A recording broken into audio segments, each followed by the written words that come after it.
Assalamualaikum warahmatullahi wabarakatuh. Halo teman-teman, perkenalkan nama saya Anggilia dengan NIM A1A121002. Saya mahasiswi Universitas Ahluwaluyo jurusan Pendidikan Ekonomi Fakultas Keguruan dan Ilmu Pendidikan. Dalam kesempatan kali ini saya akan mempresentasikan tugas mata kuliah Teknologi Informasi dengan topik bahaya sosial media dan pengaruh game online seperti yang kita ketahui. Berikut saya akan menjelaskan beberapa materi singkat mengenai bahaya sosial media dan pengaruh game Yang online. kita ketahui, pengertian media sosial adalah sebuah media online di mana para penggunanya bisa dengan mudah berpartisipasi, berbagi dan menciptakan isi meliputi blog, jejaring sosial atau Facebook, YouTube, Twitter, wiki, forum, dan dunia virtual. Dalam penggunaan media sosial yang paling sering digunakan adalah jejaring sosial karena situs ini memungkinkan orang untuk membuat web pribadi yang dapat berkomunikasi. Penggunaan sarana media komunikasi saat ini telah berkembang begitu pesat seiring dengan kemajuannya teknologi komunikasi, di mana kita diperhadapkan kepada banyak orang pilihan untuk dapat menyampaikan atau mengakses informasi baik melalui media konvensional seperti media cetak walaupun media elektronik, dan yang paling berkembang adalah media sosial.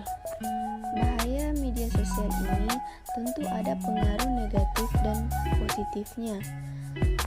Secara singkat saya akan menjelaskan dampak positif dan negatif bahaya media sosial dan cara mengatasi pengaruh penggunaan sosial media dalam kehidupan sehari-hari.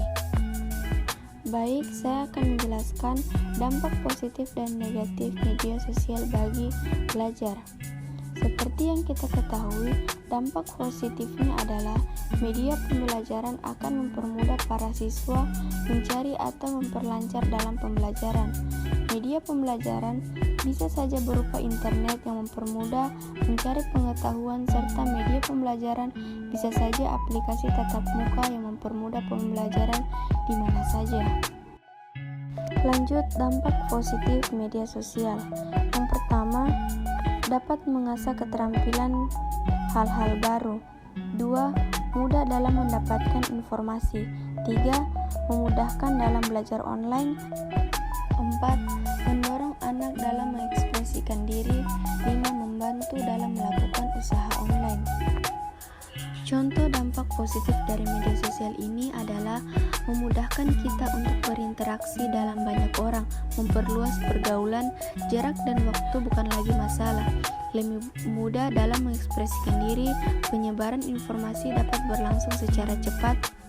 Selanjutnya, dampak negatif media sosial bagi pelajar yaitu anak akan menjadi malas. Penggunaan media sosial yang berlebihan akan membuat anak menjadi malas untuk berinteraksi atau berkomunikasi di dunia nyata. Tidak hanya itu saja, anak juga akan malas belajar dan memilih menghabiskan waktu untuk membuka media sosial. Dampak negatif media sosial ini yaitu 1. Maraknya kejahatan di media sosial. 2. Maraknya informasi bohong atau hoaks. 3. Menurunkan produktivitas. 4.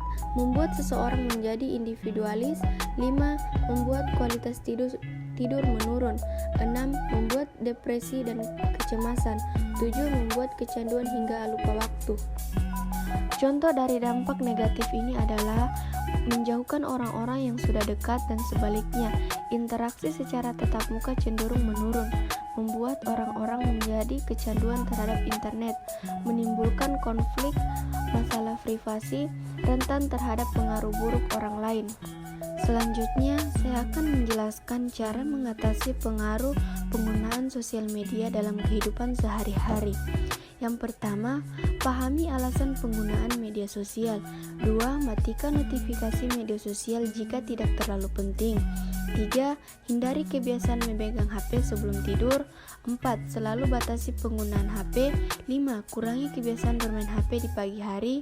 6. Fokus pada orang di sekelilingmu. 7. Gunakan secara bijak menggunakan smartphone.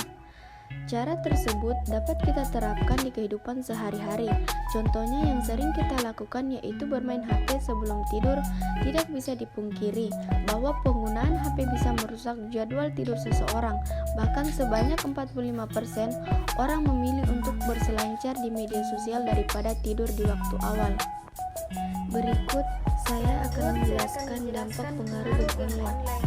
Seperti yang kita ketahui, banyak sekali orang yang sudah kecanduan game online.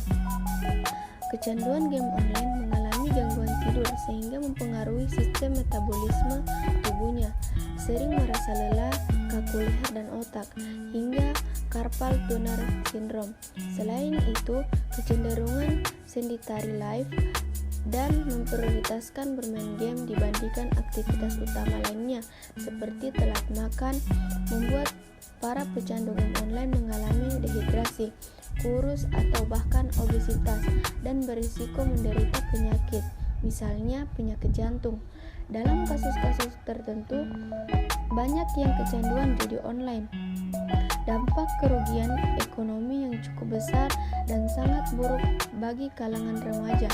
Tidak hanya itu, orang tua pun sering menggunakan game online yang dianggap menarik dan seru. Akibatnya sering timbul kecanduan terus-menerus. Cara mengatasi pengaruh game online yaitu: yang pertama, membatasi waktu bermain. 2. Mencari hobi untuk mengurangi obsesi terhadap game. 3. Meletakkan perangkap game di luar kamar tidur. Cara ini dapat kita lakukan agar dapat mengurangi pengaruh game online.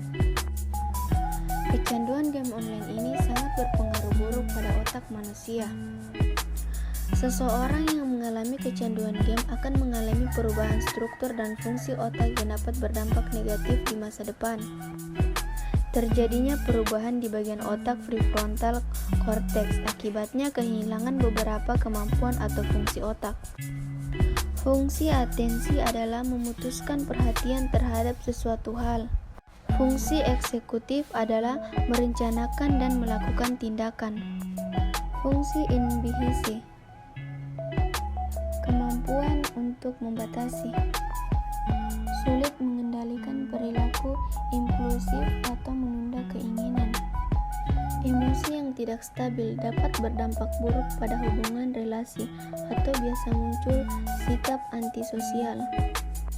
Yang terakhir, kehilangan fokus saat mengerjakan sesuatu yang dapat berdampak pada prestasi dan produktivitas. Itulah tadi pemaparan materi yang saya bawakan mengenai dampak positif dan negatif sosial media dalam kalangan pelajar. Sekian dari saya yang dapat saya sampaikan. Kurang dan lebihnya mohon dimaafkan. Bila ada salah-salah kata mohon dimaafkan.